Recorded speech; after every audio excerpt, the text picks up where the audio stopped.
алейкум, хайрлахшамлар, сайглатыр телеканалының телесерджілері. Бүгін информацион программасына сейретесіңіз. Студияда сізлер үшін мен Гүлсім Халилова чалшам ве нефбеттікі 4 саат бұл студияда бізім яйнымызға қошылacak мұсафирлерінен чешет түрлі түрлерден Қырым-татар Украин вирус тілерінде біз Қырым бе Қырым етрафында юзберген бүгінгі хаберлеріне музыкере етеміз ве бұқмадан усанмадан күн девамында Қырым етрафында япылған Қырым yönelişi ve en mühimi Kırım kaytarılığı yönelişinde Ukrayna hükümeti prezidenti ve siyasetçilere ne yapkanı ile bağlı meselelerini, haberlerini müzakere etemiz. Men hatırlatam ki biz canlı yayında çalışamız. Ekranlarınızga rejissörlarımız vaxtınca telefon numaralarını daim taqdim etiler. 067 63 46 130 bizlerge Viber vasıtasıyla qoşulmağa imkanınız var ya da Skype adresimizni kullanabilirsiniz. atr.tv buyurunuz bizlerge telefon açınız. Sizin sesiniz bizler için çok mühim. Bunun ile beraberlikte ATR telekanalına destekni bizim patronumuzga abone olarak gerçekleştirebilirsiniz. Onun linkini ekranlarınızga rejissörlarımız taqdim etiler. Добрый вечер. Приветствую. В эфире телеканала АТР. Вы смотрите информационно-аналитическую программу «Бугунь». В студии для вас работаю я, Гульсум Халилова. И следующие 4 часа в этой студии с гостями мы обсудим основные новости и события сегодняшнего дня, которые непосредственно касаются временно оккупированных территорий. Я напомню, что мы работаем в прямом эфире на экраны ваших телевизоров. Режиссеры периодически выводят номер телефона, так что вы можете звонить к нам абсолютно бесплатно по Вайберу. +3 8067 63 46 130. Можете присоединяться также по скайпу. atr.tv — это наш адрес. Звоните, задавайте ваши вопросы. Нам важен ваш голос. Не забывайте подписываться на наш YouTube-канал. Там мы вещаем как в онлайн-режиме, так и выкладываем самые интересные фрагменты из наших эфиров. Выкладываем практически все наши программы в записи. И, наконец, поддержать телеканал АТР вы можете, подписавшись на наш Patreon. Линк режиссера периодически выводят на экран, и вы можете пройти сейчас по этой ссылке, которую видите сейчас, выбрать уровень поддержки и стать частью большой крымско-татарской семьи АТР. Это будет помогать нам продолжать работу на непростом информационном фронте.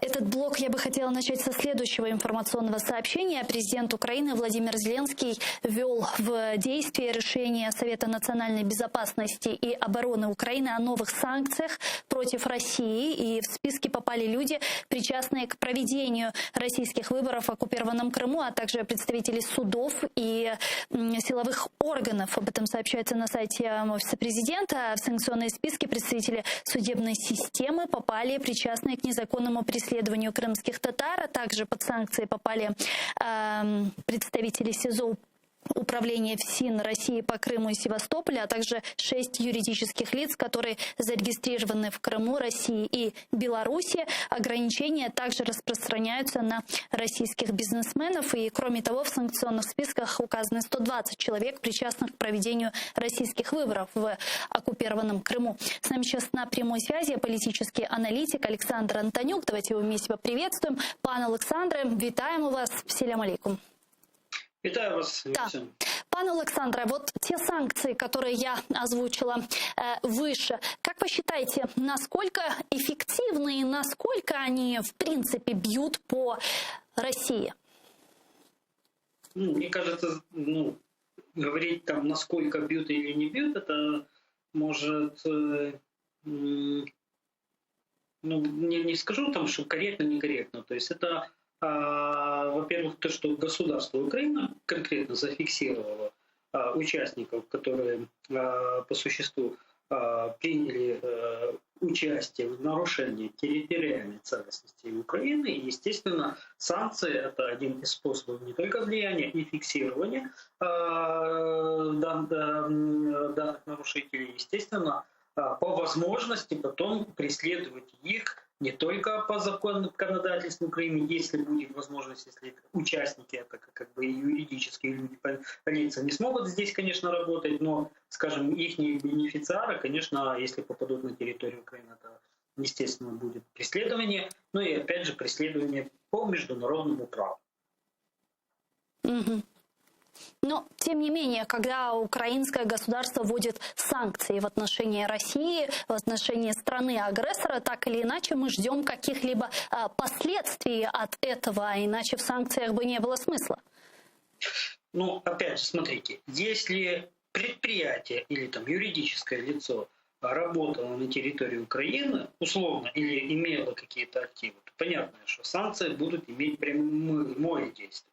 А если мы говорим, что они работают сейчас в Крыму под российской юрисдикцией, то понятно, нам это, конечно, неприятно, но в данном случае мы просто фиксируем это юридическое лицо и, понятно, стараемся как государство прослеживать те или иные связи и не давать возможности им работать условно на территории Украины. По возможности, еще раз говорю, если есть возможность их где-то арестовать или еще что-нибудь, то есть в таком плане, то есть провести какие-то следовательные действия, то естественно, что санкции где-то этому могут помочь. Ну, конечно, они не решают пока что вопрос именно в плане, скажем, прямого действия. Но что есть главное? Смотрите, юридическое лицо, условно, там, какая-то компания, у нее, естественно, будут проблемы в Европейском Союзе там, или в Соединенных Штатах Америки. То есть эта компания по существу или юридическое лицо локализируется исключительно только вот ее функции могут быть представлены только в стране агрессора. А те страны, которые условно додерживаются условно международного права, естественно, такие компании или активы этих компаний там, быть уже, скажем, реализовываться им уже будет намного тяжелее. Хотя, опять же, если мы учитываем ситуацию с «Газпромом», то, как видим, история даже через санкции не совсем играет нашу. Ну, когда мы говорим о введении персональных санкций, к сожалению, сегодня в связи с тем, что нет прямого доступа в Крым и нет возможности физически просто этих людей, против которых в том числе и открываются уголовные дела, привлечь к ответственности, посадить и так далее, естественно, в этом вопросе многие аналитики говорят о том, что было бы наиболее эффективно вводить более серьезные секторальные санкции в отношении Российской Федерации. Вот как вы считаете? Смотрите, да. Тут же вопрос, опять же, мы же говорим, санкции это мы просто отмечаем виновных, да, то есть и даже если мы говорим о преследованиях, то, понятное дело, вот эти преступления, они не имеют срока давности. Да. Поэтому, если мы говорим о юридических лицах, потому что есть, давайте говорить о персональных, условно, против граждан Российской Федерации, это отдельная история, или даже граждан Украины, но которые живут на оккупированных территориях. Это одна история, а если мы говорим о юридических лицах, это все равно блокирование и возможность блокировать им, если они появятся где-то на территории там, Европейского Союза, в странах-партнеров, блокировать их активы. Это достаточно серьезный инструмент. И поэтому я бы не стал бы недооценивать, в принципе, даже тот момент, когда Украина как государство вводит санкции против как физических, так и юридических лиц. Потому что в любом случае это формируется база, которая передается на внешний мир. Но, тем не менее, если говорим мы о секторальных санкциях, пане Олександре, как вы считаете, какие бы сегодня секторальные санкции, которые, возможно, не были введены в отношении России, серьезно бы ударили по ее экономике? Ну, к сожалению, Украина не настолько мощное государство, чтобы, условно, рынки сбыта у нас не такие большие, они серьезные, не такие большие, чтобы серьезно повредить экономике Российской Федерации. Вот если бы под наши санкции еще подписались другие страны, да, хотя, опять же, и Германия, и Франция, то есть Европейский Союз и Соединенные Штаты Америки ввели как бы свои санкции против Российской Федерации, но, как видим, все равно экономика их не упала пока что, она более-менее есть какая-то подушка прочности, поэтому тут вопрос исключительно уже возможности не только вводить санкции, а то, что я и говорил, то есть вводить санкции через суды международные по потерянных наших выгодах. Да, вот условно, когда я говорил, что вот есть «Газпром», есть как бы некая труба, да, Стрим 2 мы ее называем. Вот. Если бы мы через международные суды не только блокировали их запуск, а возможность даже претендовать как третья сторона на актив, вот что часть этой трубы будет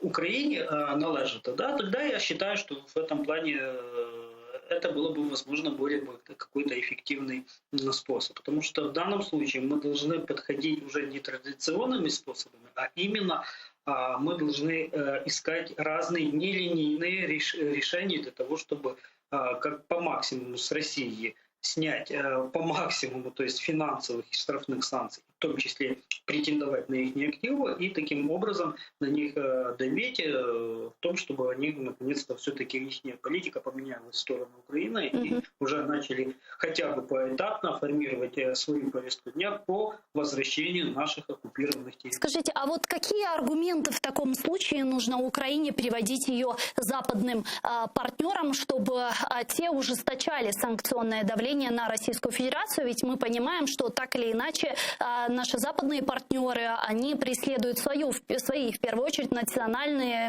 интересы. Если даже мы говорим о Северном потоке-2 и взять Германию, то, к сожалению, в данном вопросе экономические ценности превалируют над гуманитарными. Гульсум, я считаю, что аргументы мы приводим более чем достаточно. Что-то придумать новое вряд ли мы сможем. Но я считаю, первый момент, то есть мы должны держать на повестке дня нарушение прав и свобод жителей, которые живут на оккупированных территориях. Отдельным способом мы должны обращать внимание на то, как по существу осуществляется геноцид против крымско-татарского народа. Это еще одна сторона, которая должна, в принципе, всегда быть присутствовать в информационном и политическом поле. И то, что я говорю, мы должны подходить цинично, мы должны судиться за российские активы, за каждую. То есть если активы «Газпрома» присутствуют где-то на европейском континенте, мы должны на них претендовать за каждый день оккупации. Хочу обратить внимание, сейчас я говорю не о репарационных требованиях, а именно за потерянные выгоды, за ворованный в Украине газ, за потерю 20% ВВП, за поломанные судьбы человека и так далее. Если судебные процессы в международных судах будут проходить в публичном пространстве, то, поверьте мне, это будет достаточно весомый факт для наших западных партнеров. Да, но при этом как заставить Россию... суда будут еще в данном случае арестовывать те или иные активы, это уже будет более чем серьезный... Но при этом как заставить страну-агрессора, страну Россию заставлять, как ее заставить выполнять эти решения международных судов, если даже мы говорим о представительском органе крымских татар, Милли Меджлисе, который Россия запретила на своей территории в оккупированном Крыму в 2016 году, и после этого было промежуточное решение Международного суда о снятии такого решения, но Россия до сих пор его не выполняет, международные суды выносят свои вердикты, но Васька слушает, доест. Ну вот смотрите, если мы будем блокировать через решение суда запуск Nord Stream 2 или количество операционных транзакций будут пересчитываться в государственный бюджет Украины, это как бы уже вопрос к исполняющей службе международных судов. Да? То есть это уже более сложный процесс, я точно вам так как бы не скажу. То есть мы должны влиять или претендовать, опять же, на те активы, которые на территории Европейского Союза, где уже Россия не сможет от решения судов отказаться. Насчет крымско-татарского, именно Меджлис. Помните, мы с вами в одной из программ, я рассказывал, что мы должны сейчас рассмотреть вариант избрания крымского парламента и отдельно вывести квоту для Меджлиса, и для того, чтобы Меджлис приобрел в украинском государстве представительскую функцию. Да, вы имеете в виду правительство в экзиле? В экзиле, да, абсолютно верно. Я считаю, что это был бы один из способов вывести Меджлис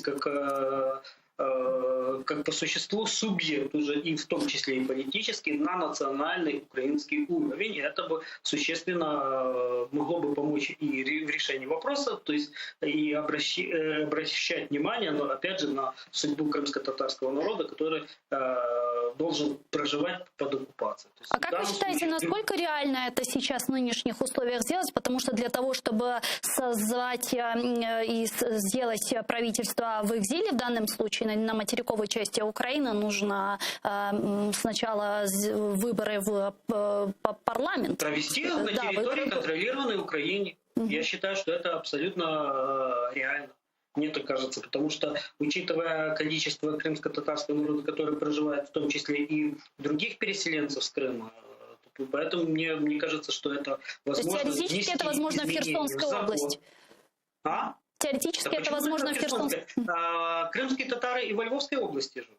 То есть перевести эти выборы, в принципе, я не говорю отдельно, их можно, в принципе, их можно было проводить и в прошлом году вместе с местными выборами, но если будет политическая воля, то провести эти выборы, то есть это вопрос только технический и организационный. Для этого нужно просто внести некоторые изменения в закон, и просто-напросто парламент должен их хотя бы 226 голосов дать для этого решения. Я не вижу особо каких-то сложностей. То есть должна быть политическая дискуссия. Считаю, что наш политический истеблишмент должен, наконец, вещи называть своими именами и перестать занимать исключительно декларативную позицию, а занять все-таки позицию более проактивную. Если бы мы этот сценарий бы начали реализовывать, то, мне кажется, по-другому даже на нас бы смотрел бы весь мир. Угу. Скажите, а вот какие бы вопросы могло решать правительство Крыма в экзиле? В первую очередь это постоянно держать на контроле вопрос оккупированных территорий, раз.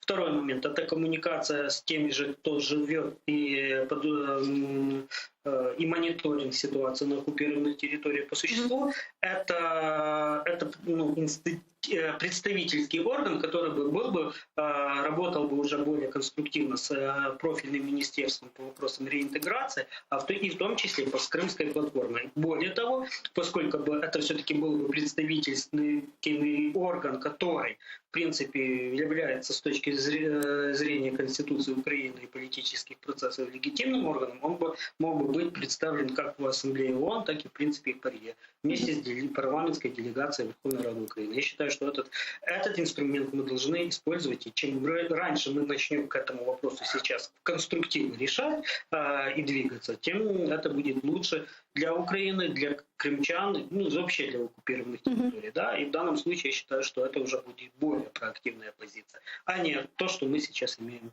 в состоянии на сегодня. И, пане Александре, вот вы затронули тему Министерства реинтеграции по вопросам временно оккупированных территорий. Здесь у меня такой вопрос. Вы знаете, что сейчас довольно серьезные идут кадровые изменения в кабинете министров Украины. И в частности в отставку подал Алексей Резников, министр по вопросам реинтеграции временно оккупированных территорий. И глава фракции «Слуга народа» Давид Арахамия говорит о том, что сейчас рассматривают кандидатуру Ирины Верещук, народного депутата «Слуги народа», на пост главы министерства по вопросам реинтеграции. Вот как вам такая кандидатура и Ирина Верещук на посту министра реинтеграции временно оккупированных территорий? Это хорошо? Скажем так, это просто техническая замена в данном случае. Понятно, Ирина Андреевна, она политик громогласный, ее слышно громко, выступает она тоже. Я думаю, что господину Лаврову нужно приготовиться, потому что мозг она ему точно при личных контактах будет выносить. Но это не боль. Потому что мы же говорим, вопрос министерства – это не министр как человек один, который решает, это все-таки системный подход. Но при этом сегодня она сказала, что уже будет проводить аудит решений Совета национальной безопасности и обороны и тех законов, которые были приняты, и в частности выполнение стратегии деоккупации Крыма. Для начала нам нужно ознакомиться с этой стратегией. Да? А мне кажется, что Ирина Андреевна, перед тем, как проводить аудит, все-таки, это все-таки нужно говорить. Это, знаете, давайте так, между строк. Это когда она говорит о проведении аудита, это означает, она будет входить просто в дела, потому что в которых она пока что мало осведомлена, то есть есть какие-то моменты и нюансы. Вряд ли, что она какие-то решения будет ставить под сомнение. Но все-таки возвращаемся. Вопрос работы конкретного ведомства – это вопрос работы целой системы. Это вопрос работы украинского парламента, кабинета министров Украины, и в том числе всех пострадавших от оккупации Российской Федерации. И вариант алгоритма, который, в принципе, я считаю, на мой, скажем, субъективный взгляд, все-таки это один из самых эффективных инструментов, которые нужно просто использовать. И мне просто до сих пор я не могу понять, почему мы этот вопрос не педалировали еще даже 7 лет назад. Потому что, опять же, прокуратура Крым работает в Херсонской области, а правительство и Верховная Рада Автономной Республики Крым почему-то нет. Хотя, опять же, я считаю, что мы должны провести эти выборы и закрыть этот политический вопрос. Вот. И в данном случае усилить работу как министра, так и, опять же, и государства Украины. И тем более, если бы было бы после выборов и правительство, условно, назовем так, кого-то из правительства изъявили, потом и сделать заместителем Ирины Верещук именно в этом министерстве, мне кажется, это будет серьезное усиление как кадровых позиций, так и принципов смысловых. Дякую вам дуже, пане Олександре. Чухсагл нас, що знайшли время і підключились к нам в ефір. Олександр Антонюк був з нами на прямому зв'язку, політичний аналітик. А тем временем президент Украины Владимир Зеленский, выступая на конференции Организации Объединенных Наций по изменению климата в Глазго, Великобритании, сказал, что оккупация Крыма и части Донбасса России привела к появлению 2 очагов экологической опасности в центре Европы. И это общая угроза всему миру. Давайте послушаем его цитату. 1994 року Україна отримала гарантії безпеки, які не були виконані, а планета отримала 2 екобомби у центрі Європи. Півострів з неповторною флорою та фауною став військово-морською базою Росії, а на частині Донбасу затоплення шахт, деградація ґрунту, нестача питної води. У нас час біда, де б вона не трапилася, стосується усіх. Це доводить вибух на Чорнобильській АЕС, від якого постраждала не лише Україна, а й десятки країн світу. Также сегодня издание «Политика» опубликовало спутниковые снимки, которые указывают на наращивание войск Российской Федерации на границе с Украиной. И на снимках, сделанных компанией, переданных в распоряжение журналистов, которые я сейчас попрошу наших режиссеров вывести на экраны, видно скопление бронетанковых подразделений, танков и самоходной артиллерии, а также сухопутных войск в районе российского города Ельня. Отмечается, что среди подразделений, которые начали перебрасывать в регионе в конце сентября, есть элитная 1-я гвардейская танковая армия. Она была сформирована для проведения операций на всех уровнях боевых действий. Обычно 1-й получает новейшее оборудование, а также рассматривается как основное формирование для испытания новой техники и тактики, говорится в аналитическом отчете. Также аналитики отмечают, что развертывание является явным отклонением от стандартной схемы подготовки 1-й гвардейской танковой армии, которая обычно проводится в окрестностях Москвы. Стоит отметить, что еще несколько дней назад Вашингтон-Пост также опубликовал аналитическую статью, в котором говорится о концентрации российских войск на границах с Украиной. И в частности, аналитики отмечают, что все это происходит на фоне сближения Украины с Североатлантическим альянсом. Однако Министерство обороны, разведки, управління розвідки говорить о том, що станом на 1 листопада додаткового перекидання російських підрозділів, озброєння та військової техніки до державного кордону з Україною не зафіксовано. Йдеться у офіційному повідомленні Міністерства оборони України. І от що там говорять. Найбільш вірогідно, що оприлюднені у ЗМІ та мережі інтернет факти нарощування угрупувань Збройних сил Російської Федерації на українському напрямку є елементом спеціальних інформаційно-психологічних дій та, по суті, є планованими заходами у рамках переміщення військ після завершення навчань. Воєнна розвідка України здійснює постійне спостереження за діями військ держави-агресора та зміни їхньої чисельності поблизу державного кордону України. При этом сегодня также Главное управление разведки Минобороны сообщило о том, что российские оккупанты продолжают наращивать силы на Донбассе, и в частности боевики удерживают на позициях значительное количество разведывательно-диверсионных групп и противотанковых ракетных комплексов. Командование ВС РФ продолжает удерживать на передовых позициях оперативные группировки российских оккупационных войск, значительное количество разведывательно-диверсионных групп, расчетов противотанковых ракетных комплексов и снайперских пар в готовности, говорится в сообщении. С нами сейчас на прямой связи Ігор Романенко, генерал-лейтенант у відставці. Пане Ігорю, вітаємо вас. Селям алейкум. Салям алейкум, я вас вітаю. Пане Игорю, Главное управление разведки и Минобороны Украины, секретарь РНБО Алексей Данилов сегодня в один голос говорят о том, что нет массового наращивания российских войск на границах с Украиной, и при этом мы видим обеспокоенность наших западных партнеров. В частности, сегодня в Пентагоне сделали заявление о том, что они следят за наращиванием войск. Вот кому в данном случае верить? С одной стороны, американцы говорят, что такое есть, и американские средства массовой информации уже какую неделю говорят о наращивании таких войск. В Главном управлении разведки Украины говорят о том, что нет. И все же, есть или нет?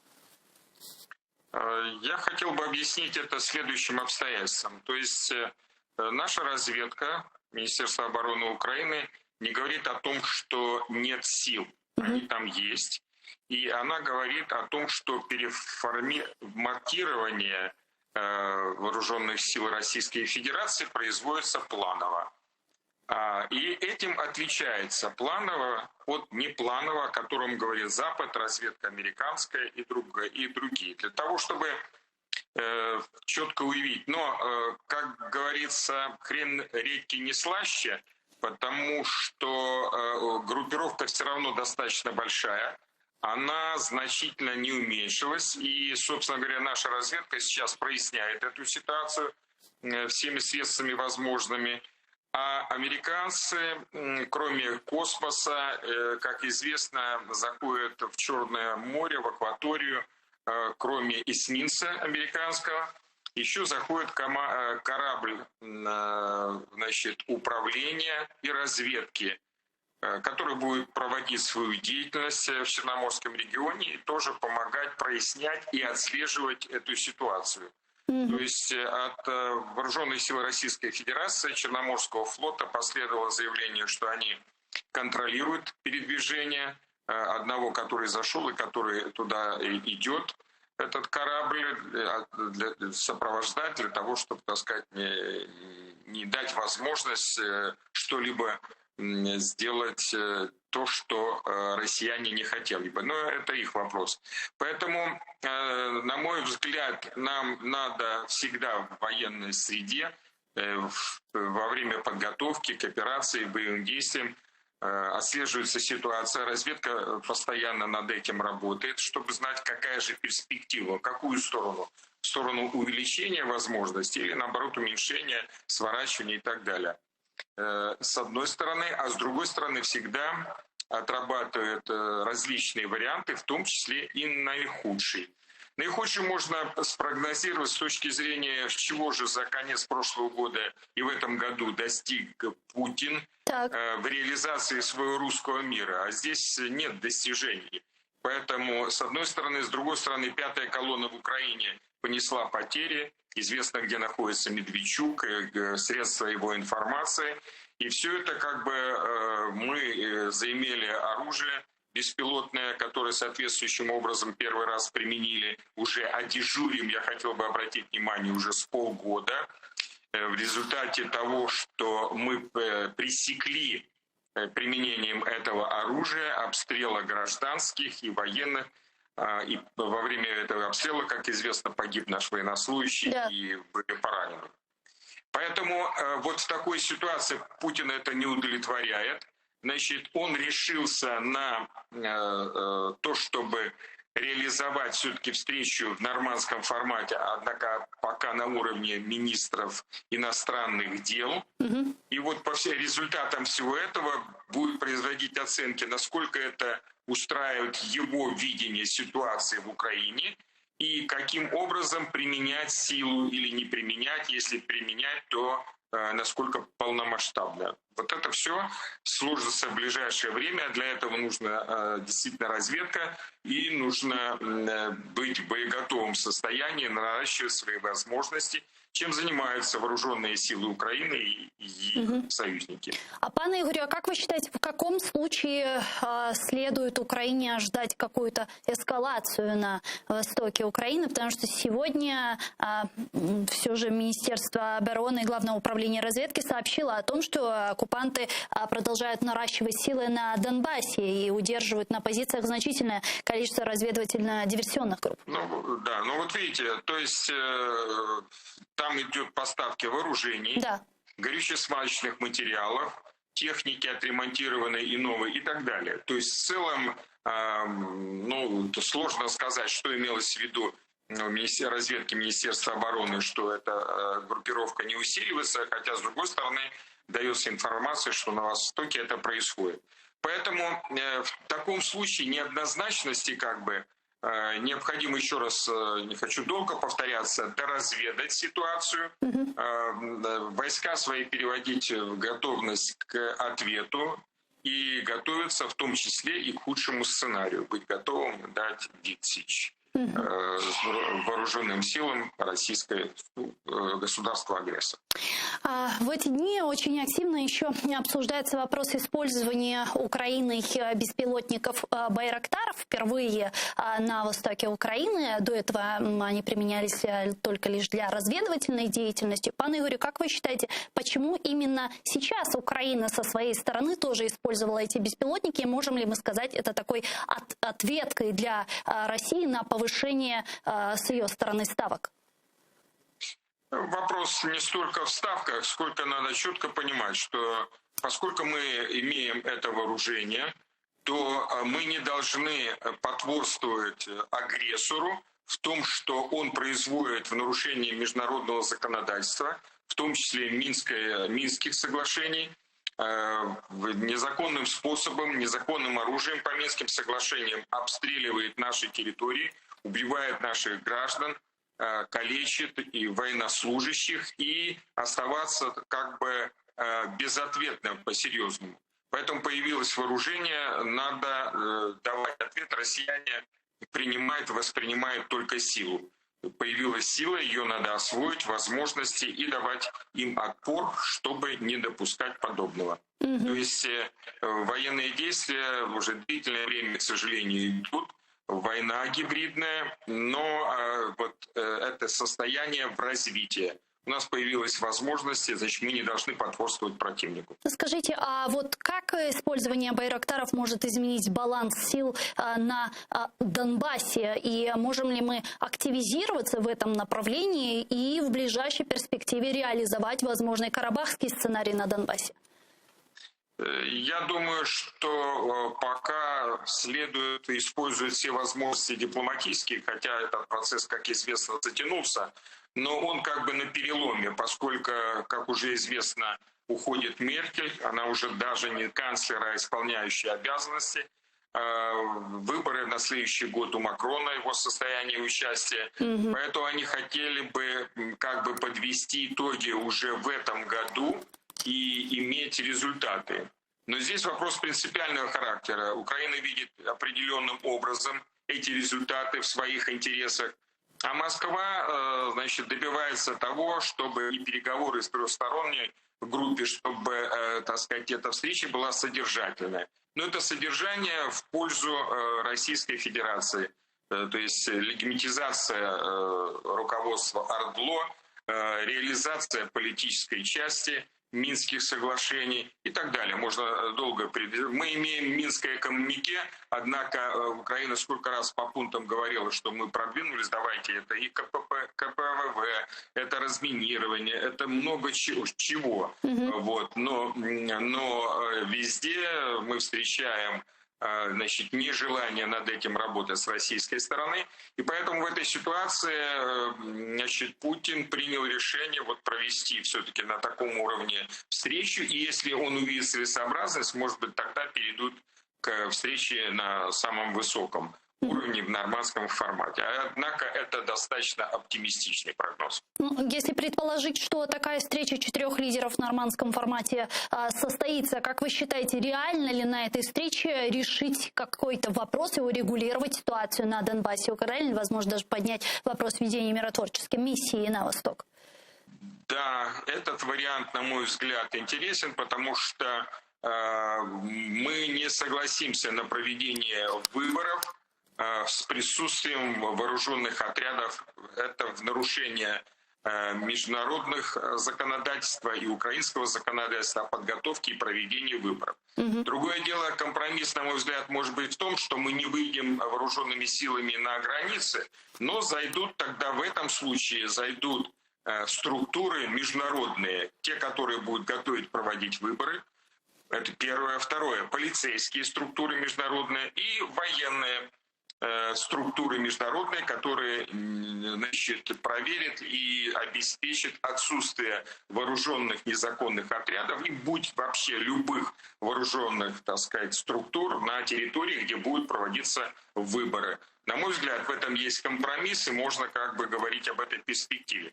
Но на ближайшие встречи надо как бы утвердить вот эту дорожную карту, по которой можно было двигаться. И, на мой взгляд, это надо сделать, пройтись, убедиться. Или мы можем в интересах Украины получить какие-либо результаты, но обязательно в интересах Украины, компромиссные, но все-таки. Или, значит, тогда отказаться от Минских соглашений и переходить к другим форматам. А другой формат — это что может быть? Привлечение Соединенных Штатов Америки, Британии, стран, подписантов Будапештского меморандума? Привлечение Соединенных Штатов, конечно. То есть Россия согласилась с тем, что можно привлечь Соединенные Штаты, но не в нормандский формат, потому что россияне говорят, что этого не хотят французы и немцы. Вот. Но если окажется все это несостоятельность, нормандский формат, значит, надо тогда говорить, почему, кто несостоятельный, по каким позициям. Здесь мы можем показать, значит, нежелание продвигаться россиянам и, может быть, подключить американцев для того, чтобы, тот вариант, например, мне очень близок, о котором мы говорили, с задействованием иностранных структур вот этих трех видов для того, чтобы проводить выборы. Или же искать другие есть варианты. То есть я тоже вижу такой вариант. Например, понятное дело, что в ближайшие 10 лет вряд ли мы сможем вступить в НАТО. Надо получить план действий хотя бы, по крайней мере, на текущий момент.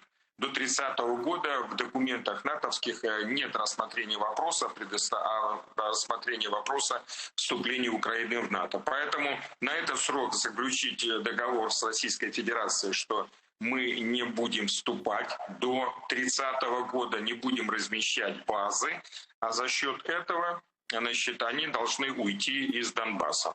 Вот где-то так. Можно такой вариант. То есть есть варианты, об этом надо нарабатывать. Причем вот этот вариант последний, о котором я говорю, он базируется на событиях, которые были в Хорватии. То есть в Хорватии там есть часть мирная, а часть военная. Я говорю про мирную часть, по Северной Ирландии, как решались эти вопросы. В общем, можно найти подходы, в которых можно было бы продвигаться и искать все-таки компромиссный вариант решения этого вопроса. Да, все бы ничего, если бы в целях России не было в принципе уничтожения Украины, то в данном случае как мы можем в принципе рассчитывать на какие-то договоренности в данном случае з Росією. Дякуємо вам дуже, пане Ігорю. Чухсаловно, что Дякую за запрошення. Да, Савловна, что нашли время и подключились к нам в ефір. Ігор Романенко був з нами на прямому зв'язку, генерал-лейтенант у відставці. А тем временем официальный представитель Пентагона Джон Кирби заявил, что Пентагон внимательно следит за Украиной на фоне сообщения о новом скоплении российских войск на границах. Давайте послушаем вместе его цитату. Нам відомо про публічні повідомлення про незвичайну російську військову активність біля України. Ми збираємося продовжити консультації з союзниками та партнерами з цього питання. Як ми вже говорили раніше, будь-які ескалаційні чи агресивні дії викликатимуть велику стурбованість у Сполучених Штатів.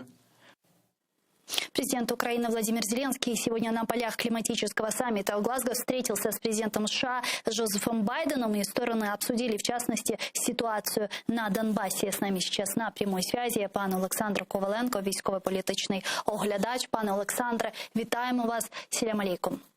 Добрый вечер. Да, добрый вечер. Пан Александр, сегодня мы наблюдаем некий такой дисконнект, дискоммуникацию, когда с одной стороны, в данном случае Главное управление разведки Минобороны говорит о том, что никакого скопления войск на границах с Украиной нет, но с другой стороны мы видим обеспокоенность наших западных партнеров, в частности Пентагона, и заявление политика Вашингтон-Пост, который публикует спутниковые снимки о том, что все же такое скопление наблюдается. И все же непонятно, оно есть или нет? Что ж, действительно, нужно здесь расставить точки над «и». Прежде всего, официальные лица, представители Пентагона, ни в одном из своих заявлений не утверждали о том, что идет скопление войск. Они, если точно переводить цитаты, они подтверждали, что имеются такие публикации в открытых источниках, в СМИ, но при этом от себя они никоим образом не заявляли о том, что идет увеличение. Это первый момент. Второй момент относительно тех СМИ, которые данную информацию опубликовали. Вашингтон-Пост процитировала, если процитировать, то они исключительно констатировали факт присутствия, в принципе, сил, которые якобы имеют свойство накапливаться. Политика в свое время, в свою очередь, использовала спутниковые снимки в районе города Ельня, российского города Ельня, который находится, скажем так, около 300 километров от границы с Украиной. Это не совсем граница с Украиной, и данное скопление, оно все же представляет большую угрозу для Беларуси, нежели для Украины. Поскольку если начнется передислокация этих подразделений, то она будет зафиксирована и отмечена. На данный момент это не так. О чем же, собственно, идет речь? Речь идет о том, что на границе с Украиной на протяжении последних почти уже 8 лет войны с Российской Федерацией находится по приблизительным подсчетам в среднем до 90 тысяч личного состава вооруженных сил Российской Федерации. Периодически происходит замена личного состава, пополнение личного состава и так далее. Это количество меняется. В начале этого года Российская Федерация демонстративно, еще раз обращу внимание, демонстративно устроила накопление своих сил и средств на границе с Украиной, увеличив его фактически до количества личного состава в 100 тысяч и дополнительно перебросив несколько тысяч единиц техники, как боевой, так и для гражданских нужд. Это была демонстрация, направленная на устрашение Запада, на устрашение Украины, своего рода шантаж. В принципе, благодаря этому и произошла встреча Путина с Джо Байденом на полях Женевы. Что же относительно сообщений самого издания «Политика», то все же к сообщениям СМИ я бы относился с небольшим, знаете, таким скептицизмом и даже критикой.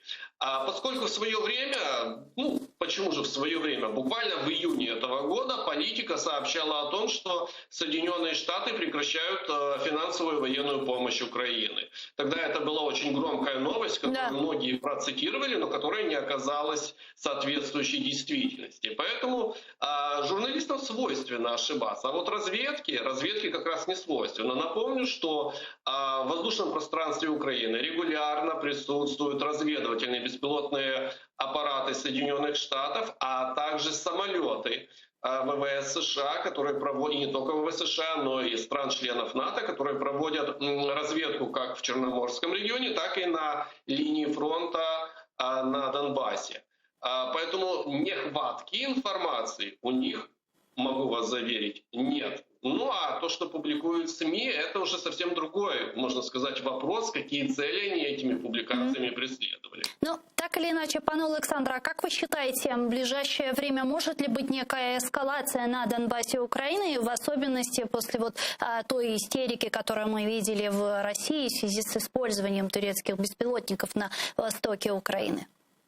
Конечно же, эскалация будет, и в определенном смысле она уже произошла, в первую очередь информационная. Информационная эскалация, которая призвана посеять панику, в том числе и в международном сообществе, некой угрозой полномасштабного конфликта, к которому готовится становится Российская Федерация? Ну, скажем так, Российская Федерация уже давно к нему готова. Вопрос в том, что выгодно ли ей его сейчас начинать. Второй момент, безусловно, первое применение ударного беспилотного аппарата Байрактар ТБ-2 произвело соответствующий эффект на Москву. Эдакого холодного душа. Потому как россияне прекрасно знали о наличии у Украины данных беспилотников, а также то, что Украина их уже как полгода использует для ведения разведки на линии разграничения с оккупированной частью Донбасса.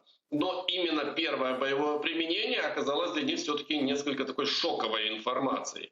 А теперь у них возникает целый ряд проблем с тем, как бороться с данными беспилотниками. Как известно, Российская Федерация на сегодняшний день не имеет стопроцентной панацеи от Байрактар ТБ-2. Это было доказано событиями в Сирии, в районе провинции Идлиб. Это было доказано событиями в Ливии. И это было доказано событиями прошлого года в Нагорном Карабахе, когда фактически вооруженная российскими вооружениями Армения оказалась беспомощна против ударных БПЛА Байрактар ТБ-2 Азербайджаном. Теперь Россия стоит перед сложным выбором. Либо насыщать оккупированные территории соответствующими комплексами РЭП, например, репеллент, который относится к наиболее современным среди России, а также средствами ПВО малой и средней дальности, такими как ЗРПК «Панцирь-С-1», что в принципе фактически уже подтверждает самим присутствием данных комплексов вмешательства Российской Федерации в это условно, да, вмешательство, поскольку «Панцири» они были зафиксированы еще в 2014 и 2015 году на оккупированных территориях Донбасса. И, конечно же, она выбирает с другим вариантом, а непосредственно информационно-пропагандистски надавить на Украину и международное сообщество, чтобы то запретило Киеву использовать данные беспилотники. В частности, это будут проводиться, я уверен, разного рода постановочные съемки, инсценировки, провокации, связанные якобы с ударами украинских беспилотных летательных аппаратов по объектам гражданской инфраструктуры или по гражданским лицам. Да, но согласно Минским соглашениям использование подобных беспилотников не ограничено или все же ограничено? Согласно 7 пункту меморандума, прилагающемуся к Минским соглашениям относительно использования беспилотных летательных аппаратов, отмечено, что запрещено использование иностранных БПЛА. Иностранных в каком смысле? Вот если разобраться в сути этого слова. Чавушоглу вчера сказал, что это уже не турецкие Байрактар, а украинское вооружение. В данном случае можем ли мы говорить тогда, что оно зарубежное? Совершенно верно. Вооружение, все вооружение, которое находится на вооружении ВСУ Украины, оно украинское. Это не пускай это будет произведено совсем в другой стране, но оно является украинским. Поэтому называть Байрактар иностранным уже, в принципе, который находится в строю ВСУ, это глупо. Но, тем не менее, в первые же дни после того, как был использован Байрактар на Донбассе, марионетки Российской Федерации, так называемые власти оккупированных территорий, попытались уцепиться именно за этот 7 пункт и призвать международное сообщество, чтобы оно, опять же, надавило на Украину и прекратилось использование данных БПЛА. Но, тем не менее, я считаю, что это попытки тщетные, потому что они не имеют абсолютно никаких оснований. И, пане Александре, на фоне всего происходящего сейчас еще активно обсуждается возможная встреча 4 лидеров в нормандском формате. Более того, недавно стало известно, что Россия со своей стороны передала свои предложения Франции и Германии по нормандскому формату. И здесь можно сделать вывод, что, в принципе, они к такой встрече готовы. Буквально, по-моему, 2 недели назад Дмитрий Песков заявлял о том, что президенту Российской Федерации не о чем говорить с президентом Украины. Фактически он отрицал встречу в рамках нормандского формата. Правда, оправдание такому заявлению он нашел достаточно комичное и, как это свойственно для Дмитрия Пескова, лживое. А именно то, что Украина не выполняет Минские соглашения, не является абсолютно независимым государством, и то, что пытается постоянно якобы обвинить Россию в том, что она является страной конфликта. И это при всем, что коллеги и партнеры, что Украины, что и в двусторонних отношениях, и в формате нормандском в том числе, заявляют регулярно о том, что Россия является страной конфликта. Ну и несмотря на то, что они заявляют и о том, что именно Российская Федерация виновата фактически в полном срыве Минских соглашений, в частности, даже если взять базовый пункт номер 1, согласно которому должно быть прекращено ведение огня абсолютно и полностью. Но марионетки Российской Федерации на оккупированных территориях этого не делают, получая непосредственные указания из Москвы продолжать, скажем так, введение боевых действий. Таким образом, фактически Дмитрий Песков анонсировал, скажем так, встречу на уровне руководителей Украины, Российской Федерации, Германии и Франции. Ну а вот как же те предложения, которые сейчас выдвинуты со стороны России? Что это может быть? Совершенно верно. Они не исключают встречи на уровне министров иностранных дел. А на уровне министров иностранных дел, да, действительно встреча может состояться, могут пройти определенные согласования и достигнуты какие-то определенные, ну, скажем так, перспективы какой-либо встречи. Но тут еще очень важный момент. Его многие не учитывают, несмотря на то, что все говорят про нормандский формат. В первую очередь это геополитика, это конфликт, и учитываются эти факторы. Но есть еще и другие факторы, которые являются психологическими. Это непосредственно касательно президента Российской Федерации Владимира Путина, который опять ушел на самоизоляцию в свой бункер в Новоогарево. И даже проигнорировал нынешние мероприятия международные, в том числе G20. Вот. Прекрасно известно, что Владимир Путин панически боится пандемии. Начиная с января 2020 года он не посетил ни одного другого иностранного государства, за исключением Швейцарии, встреча с Джо Байденом, которую он просто не мог проигнорировать. То есть фактически без малого уже 2 года он не покидает Российскую Федерацию, за исключением одного случая, несмотря даже на то, что является вроде бы как вакцинированным российским спутником 5. Это очень сложный психологически травмированный человек, у которого уже неоднократно доказано аналитическими группами, работавшими в том числе и при Пентагоне, достаточно серьезно развит синдром Аспергера, который влияет на принятие им решения. И на сегодняшний день, пока будет существовать даже какая-то малейшая угроза внешняя для жизни Владимира Путина, он будет избегать всячески подобного рода встреч и подобного рода мероприятий. В лучшем случае это может произойти в 2022 году при наилучших эпидемиологических условиях, либо каких-либо иных. Но если опять же возвращаться уже от психологического фактора к непосредственно геополитическим, для Российской Федерации на сегодняшний день нет тех условий и нет тех предложений, которые бы она могла рассматривать для решения их в рамках нормандского формата на уровне президентов. Российская Федерация до сих пор готова сохранять свое присутствие на оккупированных территориях и не идти в данном случае на какие-либо То есть, резюмируя, мы можем сказать, что нынешний статус-кво Россию устраивает, и в ближайшей перспективе мы будем наблюдать определенную стагнацию в нормандском формате, в Минском процессе и так далее. Этот статус ее в нынешней ситуации будет устраивать еще достаточно длительный период, нескольких лет как минимум.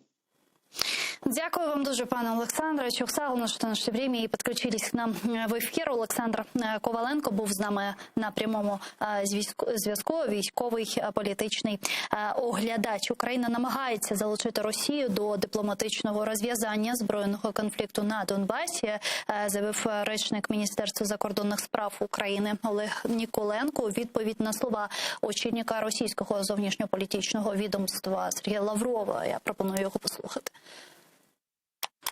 Закликаємо Російську Федерацію нарешті припинити мислити категоріями війни. Очікуємо на добросовісне виконання нею домовленостей саміту лідерів нормандського формату, досягнутих у Парижі у грудні 2019 року. Мова про відведення сил і засобів від лінії розмежування, дотримання режиму припинення вогню, розблокування роботи КФВВ, гарантування безпечного і надійного доступу спеціальної моніторингової місії ОБСЄ на усій території України, зокрема і на тимчасово окупованій території, та виконання інших положень підсумкового документа.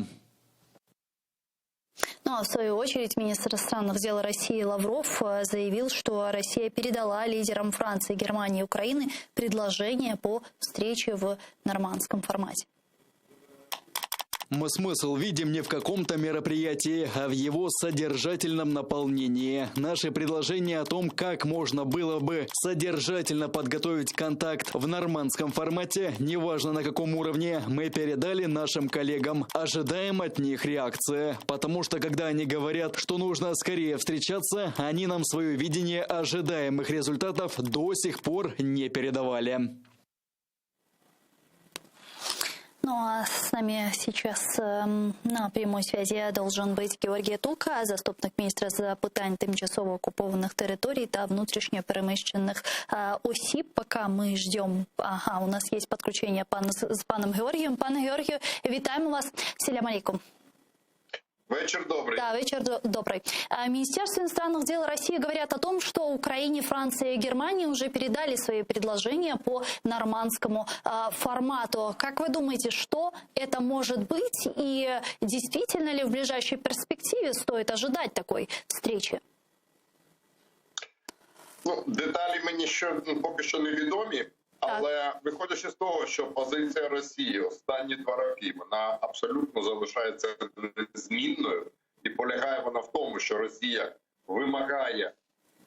погоджується на зустріч в нормандському форматі, але при цьому вимагає звіт України щодо, з точки зору Росії, невиконання Україною взятих на себе зобов'язань. То я думаю, що і в цей раз пропозиції від Росії, вони нічим не відрізняються. Росія буде тиснути і на Францію, і на Німеччину, аби вони підтримали саме таку ініціативу і саме таку позицію.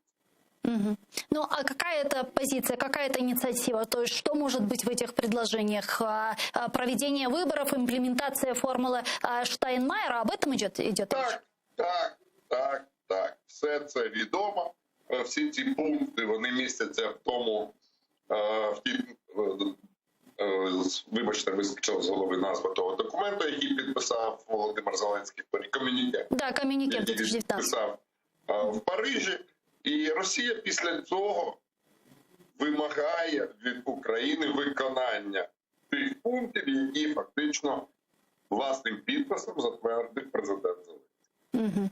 То есть в данном случае мы можем сделать вывод, что все же 4 лидеров в нормандском формате в ближайшее время мы не увидим, так как Украина на те предложения, озвученные Россией, пойти просто не может, так как это противоречит украинским национальным интересам.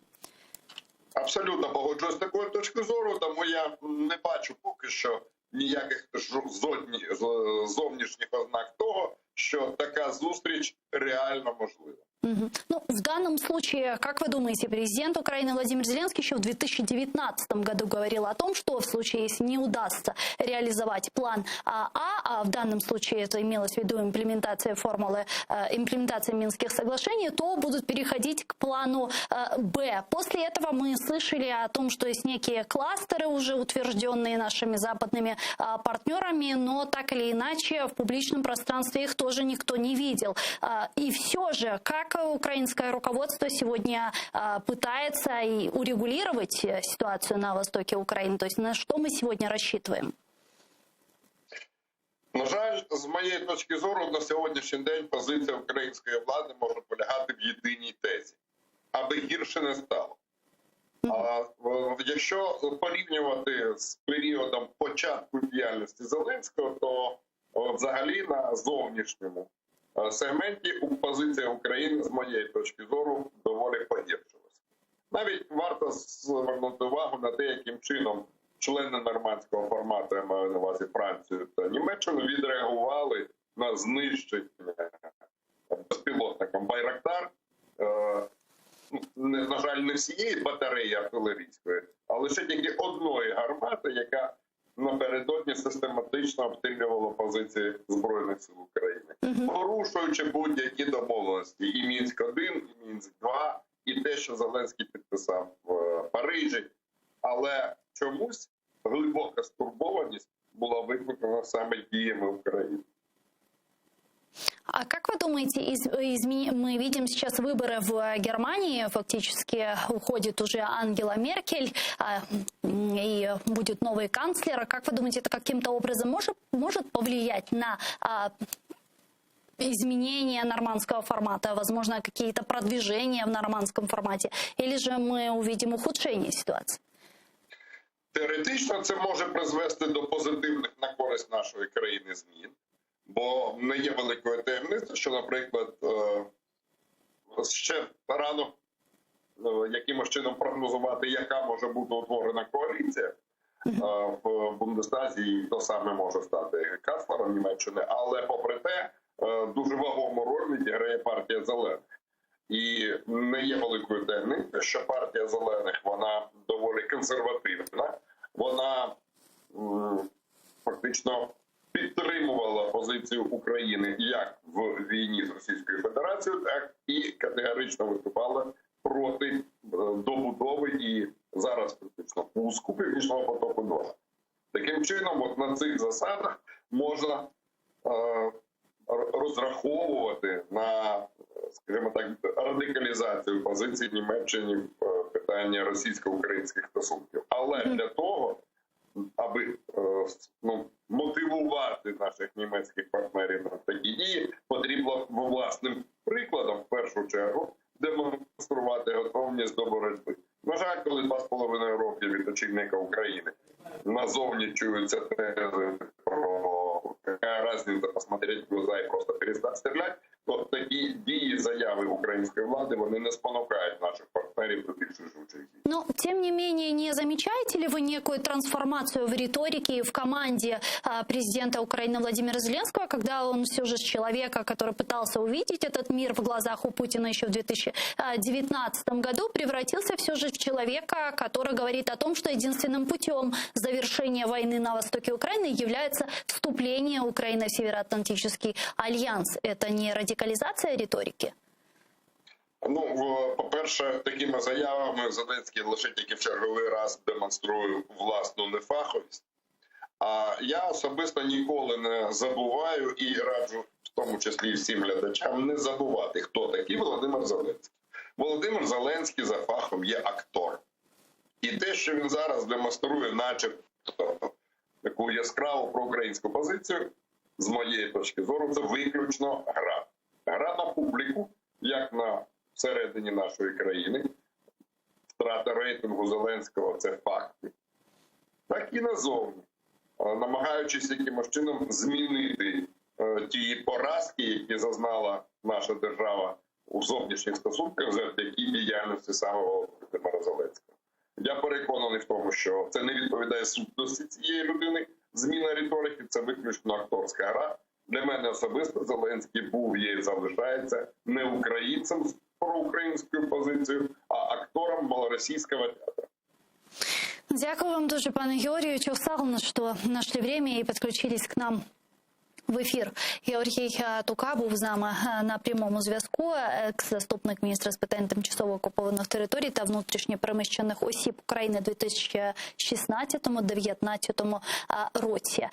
Мы с вами не прощаемся, мы сейчас прерываемся буквально на 5 минут, а после вернемся в эту студию и продолжим наш эфир уже на крымско-татарском языке. Я напомню, что мы работаем в прямом эфире, вы можете смотреть нас на нашем YouTube-канале, там мы вещаем как в онлайн-режиме, так и выкладываем самые интересные фрагменты из наших эфиров, выкладываем практически все наши программы в записи. Хочу напомнить, что поддержать телеканал АТР вы можете, подписавшись на наш Patreon. Ссылку вы сейчас видите на ваших экранах. Можете пройти по этой ссылке, выбрать уровень поддержки и стать частью большой крымско-татарской семьи АТР. Это будет помогать нам продолжать работать на непростом информационном фронте. Хорошкенче.